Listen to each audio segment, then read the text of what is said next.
जी बिस्मिल्लाहिर्रहमानिर्रहीम अस्सलाम वालेकुम डियर स्टूडेंट्स, वेलकम टू इल्म biology. Second year biology new book के अकॉर्डिंग हमने चैप्टर नंबर 14 स्टार्ट किया था, that is human urinary system, जिसमें फर्स्ट लेक्चर के अंदर हमने ह्यूमन यूरिनरी सिस्टम को डिटेल में डिस्कस किया था और मैंने आपको बताया था कि ह्यूमन यूरिनरी सिस्टम के 4 मेजर कंपोनेंट्स होते हैं: kidneys, ureters, urinary bladder and urethra. आज हम नेक्स्ट टॉपिक यानी कि इस चैप्टर का सेकंड लेक्चर डिस्कस करने जा रहे हैं, जो कि बहुत ज़्यादा इंपॉर्टेंट लॉन्ग क्वेश्चन भी बन सकता है, इसमें से मल्टीपल एमसीक्यूज भी बन सकते हैं, मल्टीपल शॉर्ट क्वेश्चन भी बनते हैं। That is structure of kidney, यानी कि first component of urinary system को डिटेल में डिस्कस करने जा रहे हैं, that is structure of kidney. आज हम स्ट्रक्चर ऑफ किडनी को देखेंगे, नेक्स्ट हम नेफ्रॉन को देखेंगे, फिर हम फंक्शनिंग देखेंगे किडनीज की, और पूरा चैप्टर आप देखेंगे कि सारा का सारा जो चैप्टर है वो किडनी के गिर्द ही रोटेट कर रहा है, किडनी के गिर्द ही जो है ना वो घूम रहा है। उसकी रीज़न ये है क्योंकि हम चैप्टर पढ़े हैं ह्यूमन यूरिनरी सिस्टम, और यूरिनरी सिस्टम में जो सबसे इम्पोर्टेंट ऑर्गन है वो किडनीज ही हैं। यूरिटर्स, यूरिनरी ब्लैडर और यूरिथ्रा, ये तो सिर्फ वो पार्ट्स हैं जो कि यूरिन को बाहर निकालने में हेल्प आउट करते हैं। असल जो पार्ट जहाँ पे यूरिन की फॉर्मेशन होती है वो किडनीज ही है। तो किडनीज को इस पूरे चैप्टर में डिटेल में बताया हुआ है। आज हम पहले लेक्चर के अंदर स्ट्रक्चर देखेंगे, कल हम नेफ्रॉन के स्ट्रक्चर को देखेंगे, फिर हम फंक्शंस देखेंगे किडनीज के, फिर हम डिसऑर्डर्स देखेंगे किडनीज के या यूरिनरी सिस्टम के। सो इस लेक्चर को स्टार्ट करते हैं, और स्टार्ट करने से पहले डियर स्टूडेंट्स, अगर अभी तक आपने चैनल को सब्सक्राइब नहीं किया तो चैनल को सब्सक्राइब कर दीजिए, साथ में बेल आइकन भी दबा दीजिए ताकि आने वाली हर वीडियो का आपको टाइमली नोटिफिकेशन मिलता रहे। तो स्टार्ट कर दीजिए। सबसे पहले किडनी, इस प्रीवियस लेक्चर के अंदर मैंने आपको बताया था कि हमारी बॉडी के अंदर एक पेयर होता है किडनी का, यानी कि 2 किडनीज होते हैं, राइट साइड पे और लेफ्ट साइड पे। शेप क्या होती है? अब मैंने एक किडनी को जो है ना वो यहाँ पे ड्रॉ किया है, आपको भी यही डायग्राम बनानी आनी चाहिए क्योंकि बड़ी इंपॉर्टेंट है। आपसे सेपरेट से शॉर्ट क्वेश्चन पूछ सकता है कि draw the label diagram of kidney, 2 number का शॉर्ट क्वेश्चन आपसे पूछा जा सकता है। अच्छा, अब मैं ये बता रहा था कि किडनी आपने देखी होगी, डायग्राम में तो मस्त देखी होगी, अदरवाइज जब कुर्बानी करते हैं जानवर, ठीक है, बकरा, छतरा, गाय, भैंस, ठीक है, आपने देखी होगी यकीनन किडनी को कभी ना कभी लाइफ में आपने ऑब्जर्व ज़रूर किया होगा। अदरवाइज आपने कहीं ना कहीं डॉक्यूमेंट्री में, सोशल मीडिया पे किडनी ज़रूर देखी होगी। उसकी जो शेप होती है वो बीन शेप्ड होती है, ठीक है, उसकी जो शेप है वो है जी बीन शेप। बीन किसको कहते हैं? जिस तरह फली के दाने होते हैं ना, एक तरफ से ऐसे गोल और एक तरफ से डिप्रेस्ड, ठीक है, एक साइड डिप्रेस्ड होती है, एक तरफ से गोल होते हैं, वैसे ही फली के दाने की तरह किडनी की शेप होती है। Kidneys are bean shape. Colour भी आपने देखा होगा, किडनीज आर रेडिश ब्राउन, या आपकी बुक के अंदर बेसिकली एग्जैक्ट ब्राउनिश रेड लिखा हुआ है, ब्राउनिश रेड, ठीक है। ब्राउनिश और रेडिश जो है ना वो मिक्स्ड कलर होता है किडनी का, ठीक है। तो ये कलर है किडनी का, ब्राउनिश रेड, बीन शेप जो है उनकी शेप होती है। अब याद रखिएगा जो किडनी होते हैं ना, लाइक मैं यहाँ पे अगर छोटा सा किडनी बनाऊँ, ये अगर किडनी है बीन शेप, ठीक है, किडनीज के ऊपर जो है वो एक ग्लैंड होता है, यहाँ पे एक ग्लैंड होता है, इस ग्लैंड को कहते हैं, that is called as adrenal gland.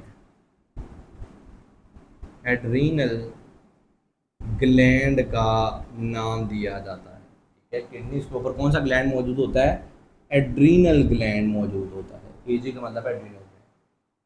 उसके बाद वो कहते हैं कि जी ये जो किडनी है और ये जो ऊपर एड्रीनल ग्लैंड है, इसके ऊपर एक कवरिंग होती है, एक कैप्सूल होता है जिसने एड्रीनल ग्लैंड और किडनी दोनों को सराउंड किया होता है। इस कवरिंग का, इस कैप्सूल का जो नाम है, that is called as renal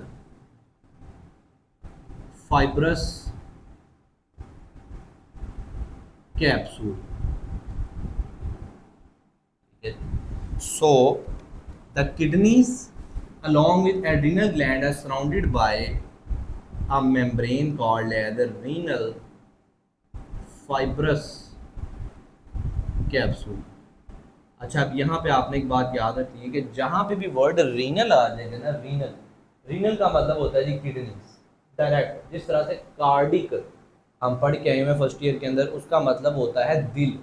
इस तरीके से हैपा, जैसा हेपाटाइटिस है, हेपाटिक वेन्स हैं, ये भी हम पढ़ के आए हुए हैं फर्स्ट ईयर के अंदर।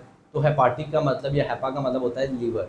इस तरीके से रीनल का जो मतलब है पल्मो, ठीक है, आप पढ़ के आए हुए हैं रेस्पिरेटरी सिस्टम वाले चैप्टर में कि पल्मो का मतलब जो होता है ना वो होता है जी लंग्स। इसी तरीके से रीनल का वर्ड जो होता है ना वो किडनीज के लिए यूज़ होता है, ठीक है जी। तो रीनल फिब्रस कैप्सूल ने सराउंड किया होता है जी रीनल ग्लैंड को और किडनीज को। उसके बाद दो साइड्स होती हैं जी किडनीज की, there are two sides of kidneys. ये जो गोल वाली है that is basically the convex side, और ये जो डिप्रेस्ड है that is the concave side. ये कनकेव साइड है और बैक साइड जो है वो कन्वेक्स है। So there are two sides of kidneys, the first one is the convex side and the second is the concave side. ये आपने physics के अंदर भी पढ़ा होगा, कन्वेक्स और कनकेव लेंस और कन्वेक्स और कनकेव मिरर, तो आपको आइडिया होगा। लेकिन कन्वेक्स और कनकेव दो साइड्स होती हैं, तो किडनी की कन्वेक्स साइड भी होती है, कनकेव साइड भी होती है, डबल साइडेड जो है ना वो ऑर्गन है। तो ये तो हो गया इसके शेप से रिलेटेड कुछ बातें। अब आ जाते हैं जी किडनी का जो है वो इंटरनल स्ट्रक्चर क्या होता है। अब रीनल हाइलियम जो है, अब गौर से देखें ज़रा, मैंने कहा कि एक जो साइड है वो कन्वेक्स है, दूसरी जो है वो कनकेव है। ये जो कनकेव साइड है ना जो कि एक डिप्रेस्ड साइड है, जहाँ पे डिप्रेशन आपको नजर आ रहा है, ये ग्रूव सा बना हुआ डिप्रेशन बना हुआ है, इसको कहते हैं that is called as renal hilus या रीनल हाइलम, ठीक है। That is the depressed side of kidneys. ये किडनीज की जो है वो डिप्रेस्ड साइड, ठीक है, इसमें जो है वो डिप्रेशन मौजूद है। तो that is basically the renal hilum, या बेसिकली इसको कनकेव साइड भी कह सकते हैं, और इसके लिए वर्ड हाइलस भी यूज हो सकता है। That is basically hilus. मैं यहाँ पे मेंशन कर देता हूँ, ये जो साइड है दैट इज द रीनल हाइलस।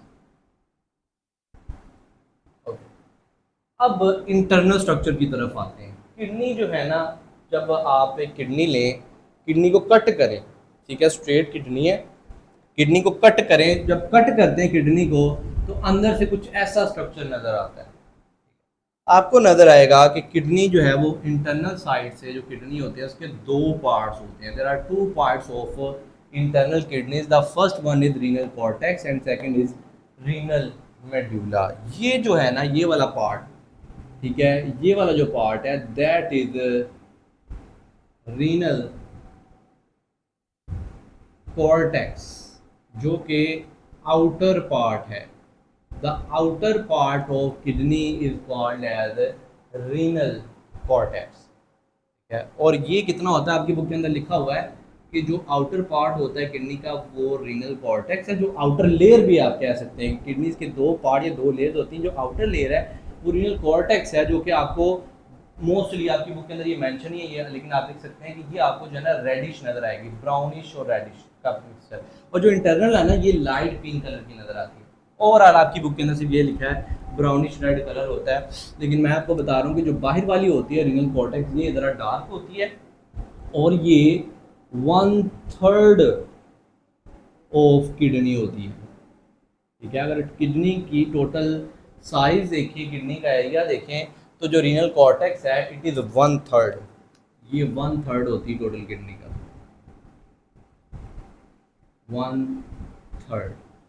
उसके बाद अगर रीनल मेडुला की बात करें तो जो इंटरनल रीनल कॉर्टेक्स के अंदर जितना भी एरिया होता है किडनी का वो क्या होता है जी, वो रीनल मेडुला होता है, जो इनर पार्ट ऑफ किडनी है, और ये होता है जी 2/3 ऑफ किडनी।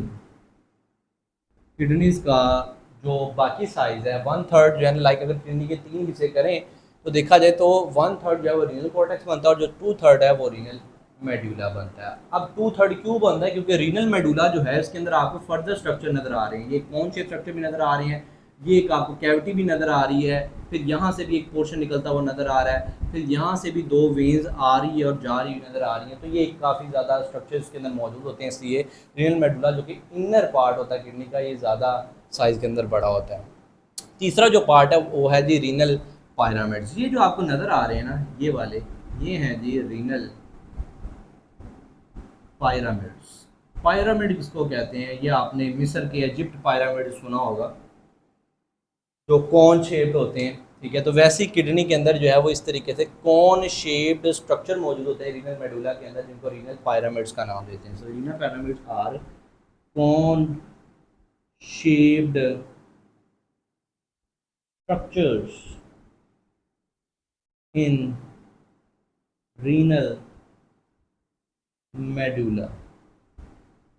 रीनल मेडुला के अंदर जो है वो कॉन शेप्ड स्ट्रक्चर्स होते हैं, जिन कॉन शेप्ड स्ट्रक्चर्स को रीनल पिरामिड्स का नाम दिया जाता है। They are called as renal pyramids. उसके बाद नेक्स्ट जो है, ये जो आपको नज़र आ रहा है, ये वाला जो पार्ट है, ये वाला, ये सारा तकरीबन इस तरीके से होता है ऐसे।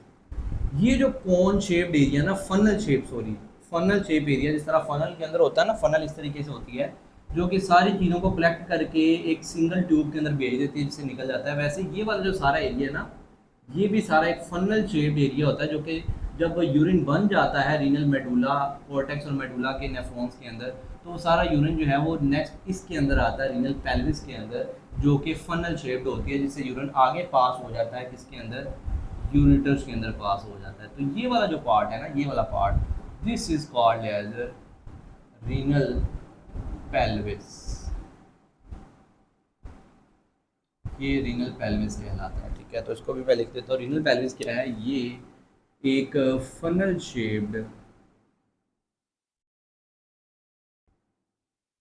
शेप्ड एरिया है जो कि कलेक्ट करता है, कलेक्शन का काम करता है यूरिन को जब उसकी फॉर्मेशन हो जाती है। अब उसके बाद कुछ और चीज़ें आपकी बुक के अंदर लिखी हुई हैं, वो ये लिखी हुई हैं कि यहाँ पे आपको नज़र आ रहा है, ये वाला जो है, ये वाला जो एक आपको नज़र आ रही है, मैंने ट्यूब बनाई है, यहाँ से ऑक्सीजनेटेड ब्लड आता है। ओबी का मतलब है ऑक्सीजनेटेड ब्लड, और ये है दी रीनल आर्टरी। ठीक है, रीनल आर्टरी से ऑक्सीजनेटेड ब्लड आता है, और डी ऑक्सीजनेटेड ब्लड जो है, डी ओ बी का मतलब है डी ऑक्सीजनेटेड ब्लड, वो रीनल वेन से निकल जाता है।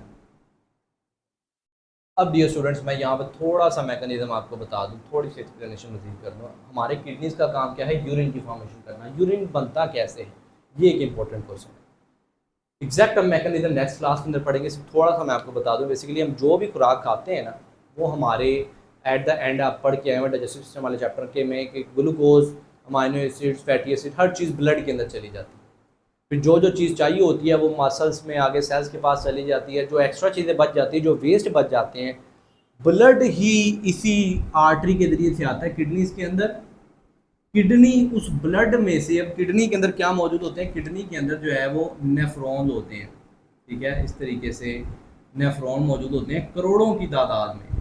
ठीक है, करोड़ों की तादाद में हर एक पिरामिड्स के अंदर, इवन हर एक कॉर्टेक्स और मेडुला के दरमियान, यहाँ पे करके जो है वो करोड़ों की तादाद में नेफ्रॉन मौजूद होते हैं, जो कि क्या करते हैं, ये जो रीनल आर्टरी के जरिए से ब्लड आता है ना, ये डिस्ट्रीब्यूट हो जाता है जी नेफ्रॉन्स के अंदर। फिर वो नेफ्रॉन क्या करते हैं, उस ब्लड को फिल्टर करते हैं, उसमें से जो वेस्ट सब्सटेंसेस हैं वो निकाल देते हैं, और जो वेस्ट सब्सटेंसेस है वो फिर जो है ना वो सारा इकट्ठा हो जाता है, नेफ्रॉन से चला जाता है रीनल पेल्विस के अंदर, और वो यूरिन बन जाता है। यानी कि ब्लड से यूरिन की फॉर्मेशन होती है, चाहे वो वाटर है, चाहे वो साल्ट है, चाहे वो कोई भी एक्स्ट्रा वेस्ट है, वो ब्लड से ही कलेक्ट किया जाता है। रीनल जो किडनी है वो बेसिकली ब्लड को फिल्टर करती हैं, और जो फिर फ्रेश ब्लड होता है, यानी कि जिसमें से वेस्ट निकाल लिए गए होते हैं, वो रीनल वेन के जरिए से बॉडी से निकल जाता है, किडनी से निकल जाता है, और फिर जो है ना वो नेक्स्ट हार्ट के पास चला जाता है। तो ये बेसिकली क्या है, ये बेसिक मैकेनिज्म है जो कि आपको थोड़ा सा आइडिया बता दिया है।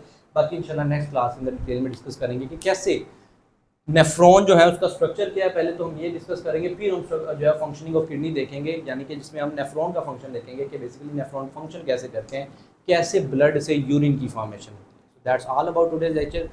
वेरी गुड और लॉन्ग क्वेश्चन, मल्टीपल, ये सारे एमसीक्यूज हैं, सारे जो है ना ये शॉर्ट क्वेश्चन हैं जो कि आपसे पूछे जा सकते हैं। ठीक है, जो ओवरऑल लॉन्ग क्वेश्चन के तौर पर पूछा जा सकता है, कोई भी क्वेश्चन आप कमेंट सेक्शन में पूछ सकते हैं। स्टे ट्यून, थैंक यू, अल्लाह हाफिज़।